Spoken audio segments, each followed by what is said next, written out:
नमस्कार।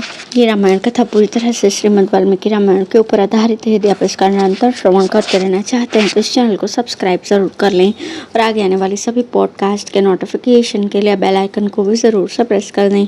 अब हम सुनेंगे 64वां सर्ग महोदर का कुंभकर्ण के प्रति आक्षेप करके रावण को बिना युद्ध के ही अभीष्ट वस्तु की प्राप्ति का उपाय बताना।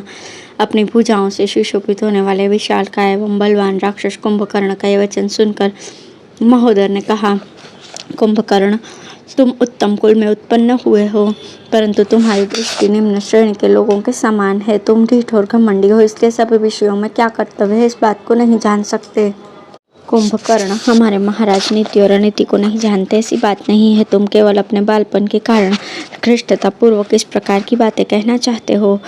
असुर शिरोमणि रावण देश काल के लिए उचित कर्तव्य को जानते हैं और अपने तथा शत्रु पक्ष के स्थान वृद्धि एवं क्षय को अच्छी तरह समझते हैं।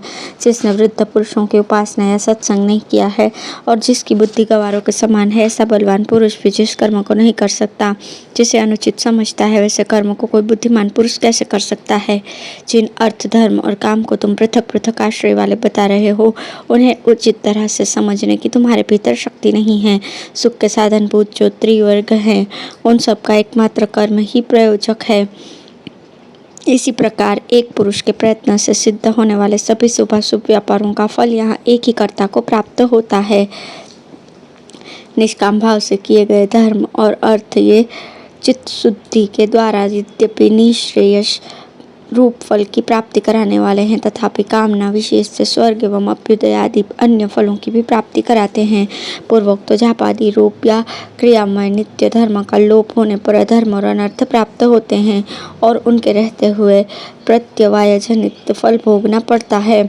जीवों को धर्म और अधर्म के फल इस लोक और परलोक में भी भोगने पड़ते हैं, परंतु जो कामना विशेष के उद्देश्य से यत्न पूर्वक कर्मों का अनुष्ठान करता है, उसे यहाँ भी उसके सुख मनोरथ की प्राप्ति हो जाती है। धर्म आदि के फल की प्राप्ति उसके लिए कालांतर या लोकांतर की अपेक्षा नहीं होती। यहाँ राजा के लिए काम रूपी पुरुषार्थ का सेवन उचित है ही, ऐसा ही असुरराज ने अपने हृदय में निश्चित किया है और यही हम मंत्रियों की भी सम्मति है। शत्रु के प्रति साहसपूर्ण कार्य करना कौन सी अनीति है। तुमने युद्ध के लिए अकेले ही अपने प्रस्थान के विषय में जो हेतु दिया है, उसके द्वारा जो असंगत एवं अनुचित बात कही गई है, उसे मैं तुम्हारे सामने रखता हूँ। जिन्होंने पहले जनस्थान में बहुत से अत्यंत बलशाली राक्षसों को मार दिया था, उन्हीं रघुवंशी वीर श्री राम को तुम अकेले ही कैसे परास्त करोगे। जनस्थान में श्री राम ने पहले जिन महान बलशाली निशाचरों को मार भगाया था, वे आज भी लंकापुरी में विद्यमान है और उनका वो भय अब तक दूर नहीं हुआ है। क्या तुम उन राक्षसों को नहीं देखते हो। दशरथ कुमार श्री राम अत्यंत कुपित हुए सिंह के समान पराक्रमी एवं भयंकर है। क्या तुम उनसे भिड़ने का साहस करते हो। क्या जानबूझकर सोए हुए सर्प को जगाना चाहते हो। तुम्हारी मूर्खता पर आश्चर्य होता है। श्री राम सदा ही अपने तेज से दैदीप्यमान है। वे क्रोध करने पर अत्यंत दुर्जय और मृत्यु के समान असह्य हो उठते हैं। भला कौन योद्धा उनका सामना कर सकता है। हमारी ये सारी सेना भी यदि उस अजय शत्रु का सामना करने के लिए खड़ी हो, तो उसका जीवन भी संशय में पड़ सकता है। अतः युद्ध के लिए तुम्हारा अकेले जाना मुझे बिल्कुल उचित नहीं लगता। जो सहायकों से संपन्न और प्राणों की बाजी लगाकर शत्रुओं का संहार करने के लिए निश्चित विचार रखने वाला हो, ऐसे शत्रु को अत्यंत साधारण मानकर कौन असहाय योद्धा वश में लाने की इच्छा कर सकता है। असुर शिरोमणि, मनुष्यों में जिनकी समता करने वाला दूसरा कोई नहीं है तथा जो इंद्र और सूर्य के समान तेजस्वी है, उन श्री राम के साथ युद्ध करने का हौसला तुम्हें कैसे हो रहा है। रोष के आवेश से युक्त कुंभकर्ण से ऐसा कहकर महोदर ने समस्त राक्षसों के बीच में बैठे हुए लोगों को रुलाने वाले रावण से कहा, महाराज, आप विदय कुमारी को अपने सामने पाकर भी किस लिए विलंब कर रहे हैं। आप जब चाहें तभी सीता आपके वश में हो जाएगी। मुझे एक ऐसा उपाय सूझा है जो सीता को आपकी सेवा में उपस्थित करके ही रहेगा। आप उसे सुनिए। सुनकर अपनी बुद्धि से उस पर विचार कीजिए और ठीक जचे तो उसे कार्य में लाइए। आप नगर में ये घोषित करा दें कि महोदर द्विजिह्व, संहरादि, कुंभकर्ण और वितर्दन, ये 5 राक्षस राम का वध करने के लिए जा रहे हैं। हम लोग रणभूमि में जाकर प्रयत्न पूर्वक श्री राम के साथ युद्ध करेंगे। यदि आपके शत्रुओं पर हम विजय पा गए तो हमारे लिए सीता को वश में करने के निमित्त दूसरे किसी उपाय की आवश्यकता ही नहीं रह जाएगी। यदि हमारा शत्रु अजय होने के कारण जीवित ही रह गया और हम भी युद्ध करते करते मारे नहीं गए, तो हम उस उपाय को काम में लाएंगे जिससे हमने मन से सोचकर निश्चित किया है। राम नाम से अंकित बाणों द्वारा अपने शरीर को घायल कराकर खून से लथपथ होकर हम ये कहते हुए युद्ध भूमि से यहाँ लौटेंगे कि हमने राम और लक्ष्मण को खा लिया है। उस समय हम आपके पैर पकड़कर यह कहेंगे कि हमने शत्रु को मारा है, इसलिए आप हमारी इच्छा पूरी कीजिए। तब आप हाथी की पीठ पर किसी को बिठाकर सारे नगर में ये घोषणा करा दे कि भाई और सेना के सहित राम मारा गया।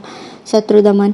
इतना ही नहीं, आप प्रसन्नता दिखाते हुए अपने वीर सेवकों को उनकी अभिष्ट वस्तुएं, तरह तरह की भोग सामग्रियां, दास दासी आदि, धन रत्न, आभूषण, वस्त्र और अनुलेपन दिलाएं।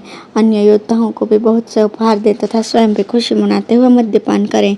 तदंतर जब लोगों में सब ओर ये चर्चा फैल जाए कि राम अपने सुयोधों सहित राक्षसों के आहार बन गए और सीता के कानों में भी ये बात पड़ जाए, तब आप सीता को समझाने के लिए एकांत में उसके आवास स्थान पर जाएं और तरह तरह से धीरज बंधाकर उसे धन धान्य, भांति भांति के भोग और रत्न आदि का लोभ दिखाएं। इस प्रवचना से अपने को अनाथ मानने वाली सीता का शोक और भी बढ़ जाएगा और वो इच्छा न होने पर भी आपके अधीन हो जाएगी।